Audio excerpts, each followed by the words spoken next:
subject for tonight is a Sabbath, or Shabbat, as it's properly called in Hebrew.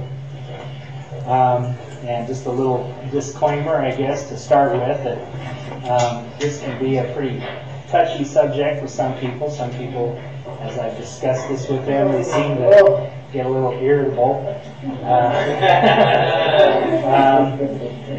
But you know, first of all, well, let's start with, at the top of your notes, there's a verse, 1 John 5:3, which I think kind of sets the tone for this whole teaching series. What I'm going to be giving you tonight is actually the first part of a three-part series that I put together.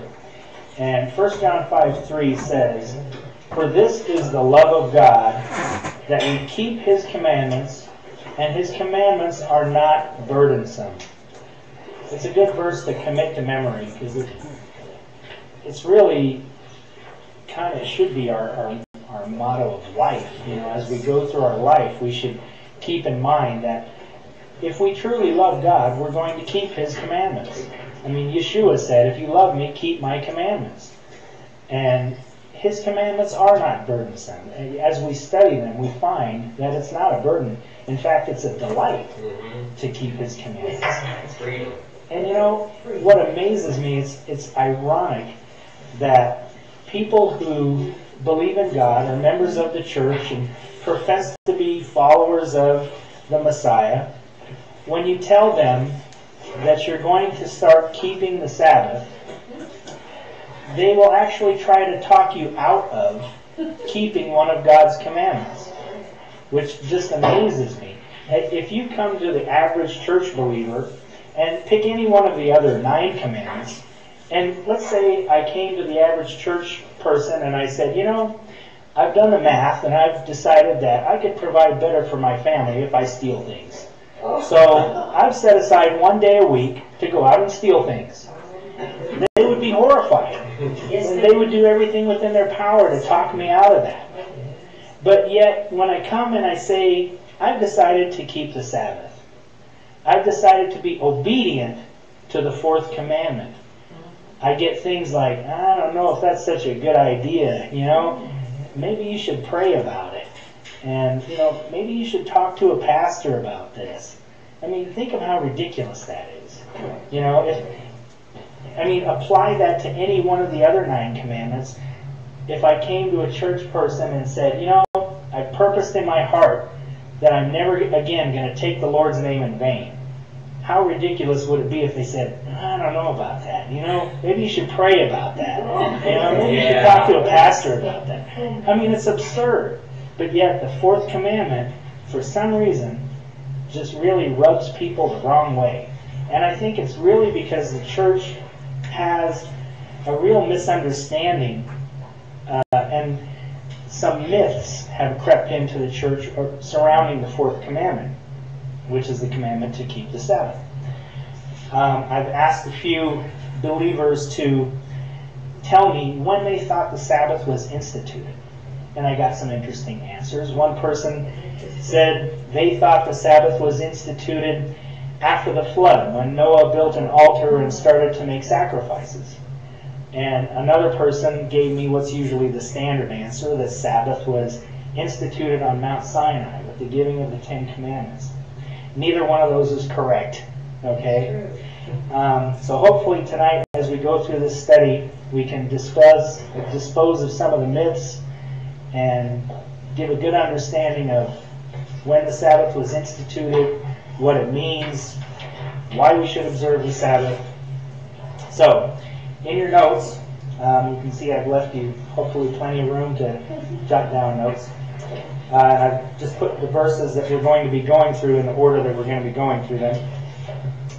So let's start out by looking at Genesis chapter 2, verses 1 through 3, which says, "Thus the heavens and the earth and all the host of them were finished. And on the 7th day God ended His work which He had done, and He rested on the 7th day from all His work which He had done. Then God blessed the 7th day and sanctified it, because in it He rested from all His work which God had created and made." Here, is where the Sabbath is actually instituted, on the last day of the creation week. Even though the word Sabbath doesn't appear here, the first place in the Bible where we find the word Sabbath is in Exodus chapter 16. But when we get a little farther into the study, you're going to see when God gave the commandment to observe the Sabbath, He referred it right back to here, to Genesis chapter 2. We also see the reason God made the Sabbath was as a memorial of His creation work. Some people somehow have gotten the idea that the Sabbath was given as a memorial of the Jews' exodus out of Egypt. And that's not correct at all. Again, it's a memorial of God creating everything that we know and resting on the seventh day. And observing the Sabbath is our way of acknowledging that God is our Creator and that we owe all that we have, every good thing that we see, to Him. Now, let me ask you, here in Genesis chapter 2, where are the Jews at this time?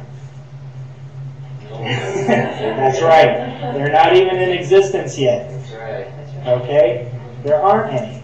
In fact, Abraham, who was the first Hebrew, didn't even come along until about 1,800 years later after this. Okay? And Judah, where we get the name Jew from, came even farther along after that. So the first point I want you to know is that you cannot be called a Judaizer because you're keeping the Sabbath. Okay? Because the Sabbath was created long before there were any Jews. Prior to the fall of man in the Garden of Eden, before there was even any sin in the world, God created and instituted the Sabbath. In fact, the first person to observe the Sabbath was Almighty God Himself. Okay? Right. Now there's a book called The History of the Sabbath by J.N. Andrews. And in it he said, quote, "The seventh day, as hallowed by God in Eden, was not Jewish, but divine. It was not the memorial of the flight of Israel from Egypt, but of the Creator's rest." Some people try to say the Sabbath was not a divine command at this point by pointing out that there is no verse in Genesis commanding the patriarchs to keep it. But you have to understand, the book of Genesis was not in existence during the time of the patriarchs. You know, Abraham and Noah didn't walk around with a book of Genesis in their hand, reading it going, gee, what do I do today? Okay? The book of Genesis came along much later.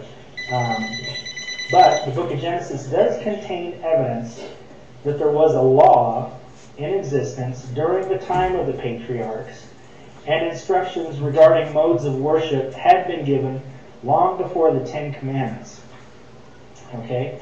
Well, let's look at Genesis chapter 4, verses 3 to 5, which says, "In the process of time, it came to pass that Cain brought an offering of the fruit of the ground to the Lord. Abel also brought of the firstborn of his flock and of their fat. And the Lord respected Abel and his offering, but He did not respect Cain and his offering. And Cain was very angry, and his countenance fell." Now, where did Cain and Abel get the idea to make an offering? I mean, were they standing there out in the field one day going, look at all those sheep. Well, I bet you God would really like it if I slaughtered one of them. You know, I mean, yeah. You know, they had to receive these instructions somewhere. They had to get this idea somewhere. They had obviously previously received instructions in modes of worship. Okay? And those instructions most likely would have included instructions on keeping the Sabbath. Because on the seventh day of creation, God sanctified the seventh day, the Sabbath. He declared it to be holy. Now, God doesn't sanctify something and declare it to be holy and then just put it on a shelf and forget about it. Okay? Now, in the literal Hebrew translation of this verse, let's see, verse 3, where it says, "in the process of time," a literal Hebrew translation would be, "in the end of days." Okay?